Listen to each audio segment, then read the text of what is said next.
મહત્વની બેઠક મળી હતી. કેટલી દરખાસ્તો આવી છે, કેટલી મંજૂર થઈ છે, કેટલી પેન્ડિંગ, કેટલી નામંજૂર? આજરોજ રાજકોટ મ્યુનિસિપલ કોર્પોરેશનનું સ્ટેન્ડિંગ કમિટીની બેઠક હતી. આ બેઠકની અંદર કુલ 70 દરખાસ્તો અલગ અલગ વોર્ડની, અલગ અલગ વિધાનસભાઓની, અલગ અલગ વિસ્તારોની વિકાસ કામોની દરખાસ્તો હતી. સ્ટેન્ડિંગ કમિટીમાં માનનીય ભારતીય જનતા પાર્ટીના અધ્યક્ષ ડૉક્ટર માધવભાઈ દવેની અધ્યક્ષસ્થાન અને માનનીય મેયર શ્રી નૈનાબેન પેઢડિયાની અધ્યક્ષસ્થાનની અંદર આજરોજ આ બેઠક પૂર્ણ થઈ છે.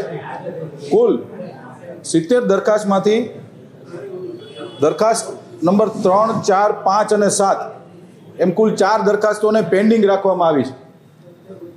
અને દરખાસ્ત નંબર 8 એટલે કે પત્ર નંબર 8 એમાં એક ખૂબ સારી દરખાસ્ત હતી ફાયર વિભાગ દ્વારા કે રાજકોટ શહેરમાં 11 નંગ નોન એસી ફાયર એમ્બ્યુલન્સ લેવાની એક દરખાસ્ત હતી. પરંતુ ભારતીય જનતા પાર્ટીના સૌ કોર્પોરેટરોની એક લાગણી હતી કે રાજકોટ શહેર દિન પ્રતિદિન મોટું થતું જાય છે. રાજકોટ શહેરમાં હાલમાં એસી એમ્બ્યુલન્સની પણ રિક્વાયરમેન્ટ ખૂબ છે. કોર્પોરેશન પાસે એસી એમ્બ્યુલન્સ છે, પરંતુ એમાં ક્યાંક ને ક્યાંક ઘટાડો આવ્યો છે.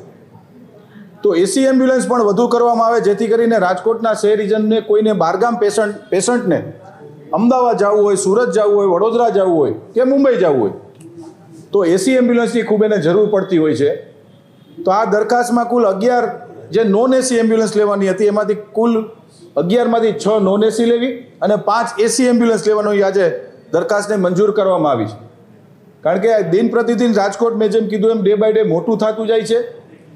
રાજ્ય સરકારની સૂચના મુજબ દર 2 લાખની વસ્તી એક નવું ફાયર સ્ટેશન બનાવવાની પણ અમે કામગીરી શરૂ કરી દીધી છે. તો તેના ભાગરૂપે એસી અને નોન એસી બંને એમ્બ્યુલન્સ જોઈએ અને મોટા પ્રમાણમાં જોઈએ. તો એ એક દરખાસ્તને આ પ્રકારે મંજૂર કરવામાં આવી છે.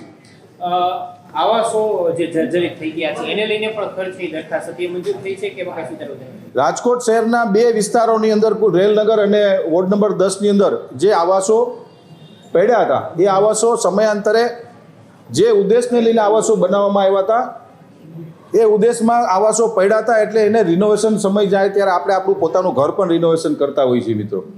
એવી રીતે આવાસ યોજના રિનોવેશનની એક દરખાસ્ત હતી. એ દરખાસ્તને પણ અમે લોકોએ મંજૂર કરીને આવનારા દિવસોમાં રિનોવેશન કરીને આવાસ જરૂરિયાતમંદ પરિવારોને અમે એલોટ કરવા જઈ રહ્યા છીએ. જયંતભાઈ, એક ખર્ચને લઈને એક ચર્ચાવાળી દરખાસ્ત હતી 2022ની અલગ અલગ ખર્ચની, એ મંજૂર થઈ છે કે નહીં? સમાજ કલ્યાણ વિભાગ રાજકોટ મહાનગરપાલિકા દ્વારા અલગ અલગ સંગીતના કાર્યક્રમો વર્ષ દરમિયાન કરવામાં આવતા હોય છે. રાજકોટ શહેરના નગરજનો માટે સારા કલાકારોની સંગીત સંધ્યા કાર્યક્રમ અમે લોકો કરતા હોઈએ છીએ. આ રેટ કોન્ટ્રાક્ટ વગરના કાર્યક્રમ હોય છે. આનો કોઈ રેટ કોન્ટ્રાક્ટ નથી હોતો. એટલે જે તે સમયે જે કલાકાર આવ્યા હોય એને એડવાન્સ પૈસા ચૂકવવાના થતા હોય છે અને એને અમે લોકો એડવાન્સ પૈસા ચૂકવી દીધા હોય.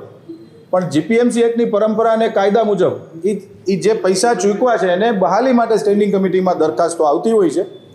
એ દરખાસ્ત આવી છે ને એને અમે લોકોએ મંજૂર કરી છે.